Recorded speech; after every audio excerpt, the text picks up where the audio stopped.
आज के वीडियो में हम बहुत बढ़िया टॉपिक मैंने चुना है और मुझको उम्मीद है कि ये वीडियो आपको ज़रूर पसंद आएगा। और यदि आपको मेरा बोलना स्लो लगता है, मैं दरअसल मेरा नॉर्मल जो लहजा है बात करने का वो यही है, लेकिन कई बार मुझको स्पीड में भी बोलना पड़ता है। तो यदि आपको ये बोलना स्लो लगता है तो आप वीडियो को 1.15x पे देख लो, फिर चीज़ें आपको नॉर्मल लगने लगेंगी। दोस्तों, कहते हैं कि इंसान का जो गुस्सा होता है वो उसके उम्र से बड़ा नहीं होता। ये मैंने सुना था कहीं, और ये मैंने अब देखा भी है, अपने परिवार में ही देखा है कि इंसान का गुस्सा उसके उम्र से बड़ा नहीं होता। तो आप गुस्सा करो, आपको पूरा अधिकार है अपने परिवार में, अपने दोस्तों पे गुस्सा करने का, लेकिन इतना भी ज़्यादा भावनाओं में बहकर इतना भी मत गुस्सा जाना या इतना आगे मत बढ़ जाना कि वहाँ से फिर पीछे होना मुश्किल सा लगे।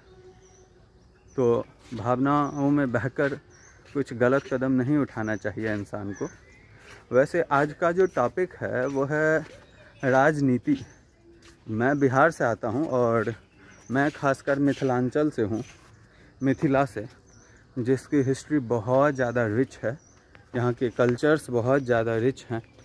मुझको ना मैथिली बोलना बहुत ज़्यादा पसंद है, लेकिन क्योंकि मुझे मास ऑडियंस तक रीच अपना पहुँचाना है तो मैंने अब हिंदी में बोलना शुरू कर दिया है। लेकिन मेरे पुराने वीडियोस आपको मैथिली में भी मिल जाएंगे, और मैथिली जो शुद्ध मैथिली होता है वो आप देख सकते हो, आपको एक अलग सा अनुभूति होगी। और आज का टॉपिक है राजनीति। तो मैं सच बताऊं तो मैं अपने आप को इस योग्य नहीं समझता कि मैं आपको राजनीति समझाऊं, और सच्चाई तो यह है कि मुझको ना मतलब बहुत ज़्यादा मैं जानता भी नहीं हूँ उस चीज़ के बारे में। But definitely whatever I know I will share with you all. And sorry to say कि मैं अपने दादाजी को वीडियो में नहीं ले सका। डेफिनेटली मैं सुबह को घूमने निकलता हूँ, मैं इसी टाइम में वीडियो बनाता हूँ, और इसके बाद मेरा पूरा दिन व्यस्त रहता है, मैं बिज़ी रहता हूँ। तो इस चक्कर में मैं ना वीडियो तो नहीं बना पाया दादाजी के साथ, बट उनसे मैंने बात करी थी और जो कुछ भी मेरा थोड़ा बहुत डाउट था वो मैंने क्लियर करा उनसे बैठकर। और आज मैं आप सभी के साथ बिल्कुल शुरू से थोड़ा सा शेयर करूंगा और आप सही निर्णय ले पाओगे। आप बिहार से हो या नहीं हो उससे कोई मतलब नहीं है, लेकिन जो पॉलिटिक्स का जो बेसिक होता है, जो कोर नॉलेज होता है, स्टार्टिंग जो बेस होता है, वहीं से चीज़ें भारतवर्ष में ख़राब होना शुरू हो गई थी। और जिसका परिणाम हम सब आज देख रहे हैं कि हमारा ये देश कितना ज़्यादा अनस्टेबल है और इंडिपेंडेंट हो गया है कहने के लिए, बट डिपेंडेंट है अभी भी बहुत ज़्यादा दूसरे देशों पर। और इस सब के पीछे का कारण कहीं ना कहीं हम ही हैं। तो चलिए शुरू से शुरू करते हैं। देखिए, हम सब जानते हैं कि 1947 में हमारा ये देश आज़ाद हुआ, भारतवर्ष, और उसके शायद 2 साल बाद चाइना भी इंडिपेंडेंट हुआ था। मुझे जैसा लग रहा है शायद 1949 ही था, इवन एग्जैक्टली 1949 में चाइना भी आज़ाद हुआ। भारत में जो परिस्थितियां थी वो बहुत अनुकूल थी। बहुत दिनों तक गुलामी होने के बाद भी हमारे देश के पास वो सभी रिसोर्सेज थे जो एक देश को विकसित या फिर डेवलप या फिर आगे बढ़ने में सहयोग दे। लेकिन वहीं अगर चाइना की बात करें, मैं कंपेयर नहीं कर रहा, मैं आपको बता दूं, मैं तुलना नहीं कर रहा। आप बस वीडियो को देखो, आपको परिस्थिति समझाने की कोशिश कर रहा हूं मैं। तुलना किसी भी चीज़ का किसी भी चीज़ से, किसी भी इंसान का किसी भी इंसान से नहीं किया जा सकता है, लेकिन परिस्थिति को समझने के लिए बस मैं आपको ये चीज़ें बता रहा हूँ। तो चीज़ें जो हैं वो 1949 में चाइना को भी इंडिपेंडेंट चाइना भी हो गया था और वहाँ पे बहुत ज़्यादा गरीबी थी, आप इसको पढ़ लेना इंटरनेट पर डिटेल में। और भारतवर्ष में चीज़ें अनुकूल थी। और इंग्लैंड के एक बहुत बड़े विद्वान थे उस ज़माने में, जिनका नाम चर्चिल था। उनका कंप्लीट नेम मुझको नहीं पता, चर्चिल नाम है उनका। और उन्होंने उस टाइम के बड़े बड़े राजनेता, और उसमें आई थिंक पंडित जवाहरलाल नेहरू भी शामिल थे, उन्होंने उनके सामने ये बात रखी थी कि भारत अभी जिस परिस्थिति में है, वैसे में इस देश को 15 साल तक गुलाम बनाकर ही रखने में फ़ायदा है। क्योंकि हमारे देश में ना उस समय लोग बहुत एजुकेशन का जो रेशियो था वो बहुत कम था, आज भी बहुत कम है। लोगों को बेसिक एजुकेशन भी नहीं था लोगों के पास, जिससे कि वो सही निर्णय ले सके। खुद से एक उचित निर्णय लेने के लिए लोगों के पास एटलीस्ट जो आधारभूत ज्ञान होती है, जो कि आपको सही और गलत में फ़र्क करना सिखाती है, वो होना बहुत ज़्यादा ज़रूरी होता है। लेकिन लोगों के पास ये चीज़ें उस टाइम में नहीं थी, और इसीलिए चर्चिल ने ये सलाह दिया था, ये सजेशन दिया था कि देश को 15 साल गुलाम बनाकर रखो। देश की जितने भी नागरिक हैं उन सभी को फ्री ऑफ कॉस्ट, बिल्कुल फ्री में एजुकेशन दो, शिक्षा दो 15 साल तक। लोग जब समझने लगेंगे, उनको पता चल जाएगा, तब तुम इस देश को आज़ाद करना, और तब लोग भी सही निर्णय ले पाएंगे और ये देश आगे बढ़ेगा।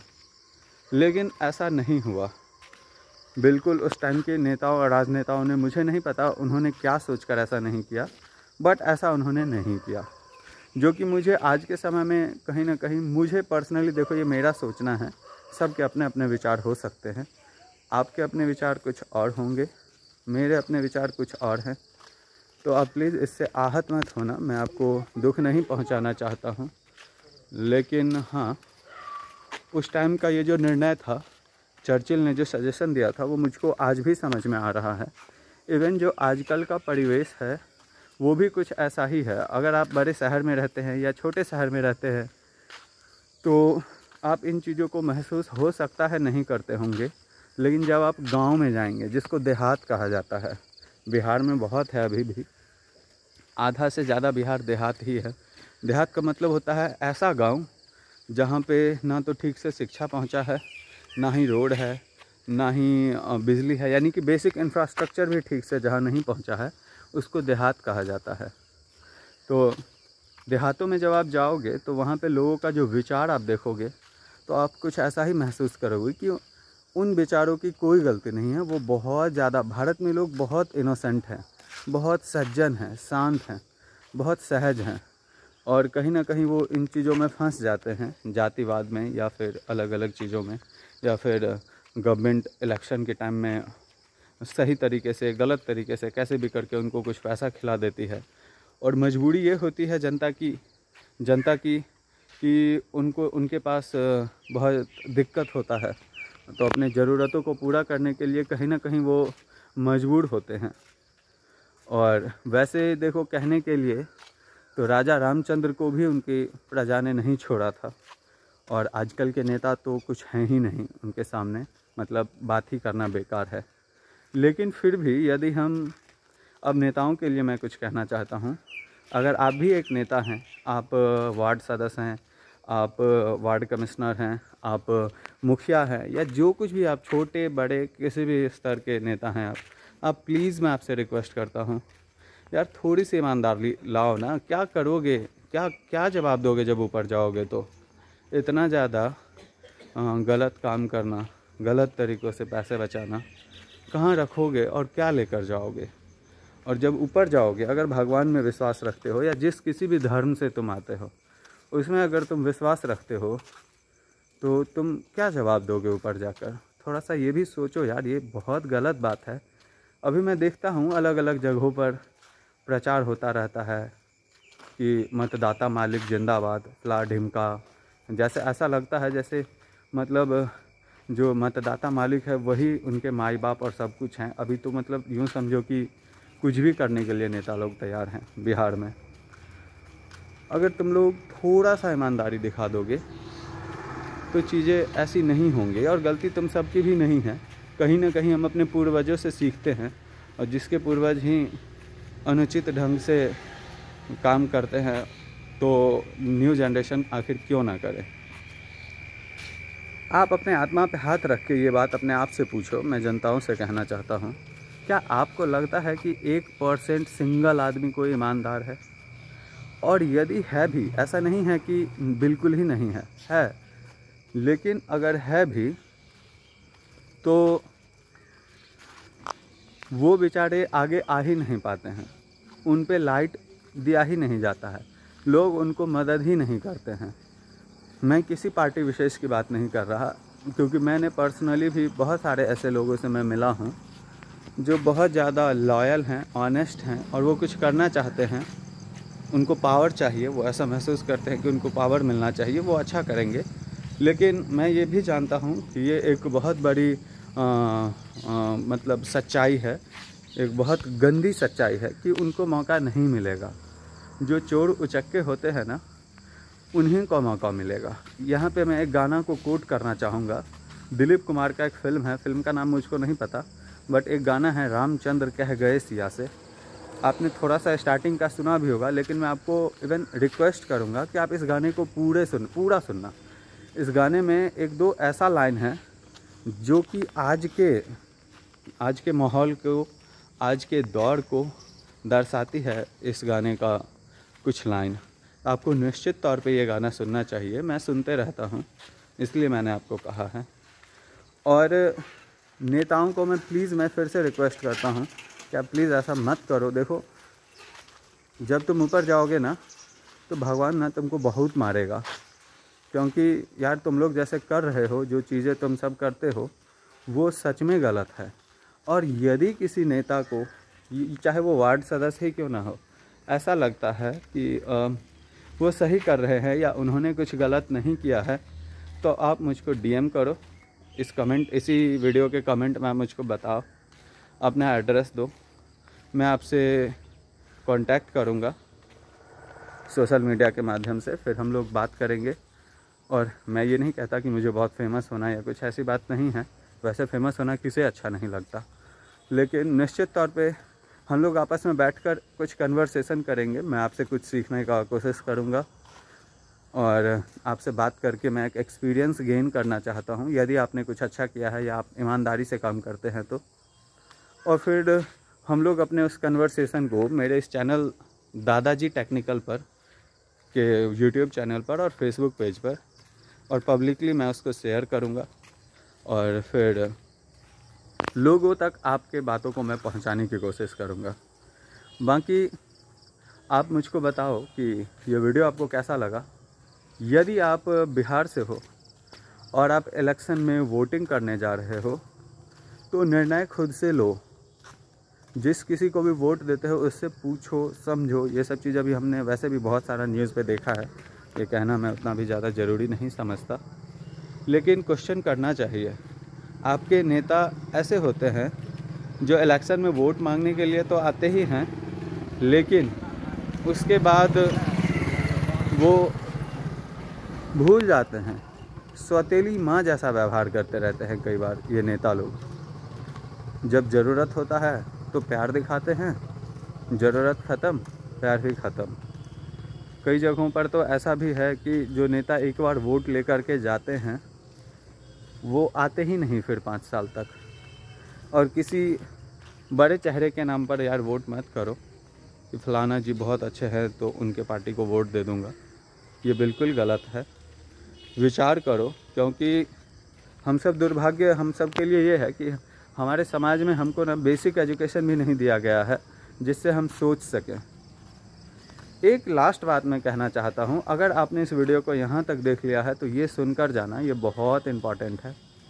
हमारे समाज में सुधार करने के लिए सबसे ज़्यादा ज़रूरी किस चीज़ की है, जो सबसे क्रूशियल पॉइंट है, सबसे ज़्यादा महत्वपूर्ण ऐसी कौन सी चीज़ है जिसको लाने से हमारे समाज में सुधार हो जाएगा, या वो काम करने से हमारे समाज में सुधार हो जाएगा। आप सोचो और मैं आपको इसका जवाब अपने तरफ से बताता हूँ।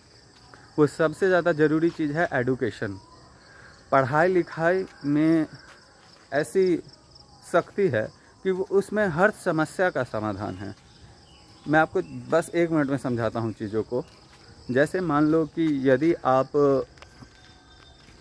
आपको बेसिक एजुकेशन मिल गया, सही गलत में फ़र्क करना आप सीख चुके हैं, तो ऐसे में आप क्वेश्चन करेंगे। अगर भारतवर्ष में या बिहार में खासकर लोग पढ़ लेंगे ना, तो वो क्वेश्चन करेंगे, वो पूछेंगे अपने नेता से, और अब तो पूछने भी लगे हैं, जो कि बहुत अच्छी बात है।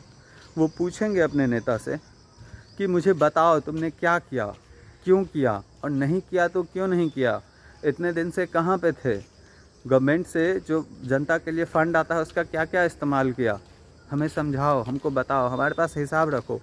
क्योंकि अगर मतदाता मालिक है, वोट करने वालों को ये अधिकार है जानने का कि उनके पैसों का, वो जो टैक्स के रूप में गवर्नमेंट को पैसा देते हैं, उन पैसों का क्या किया जा रहा है। पूछो अपने नेता से।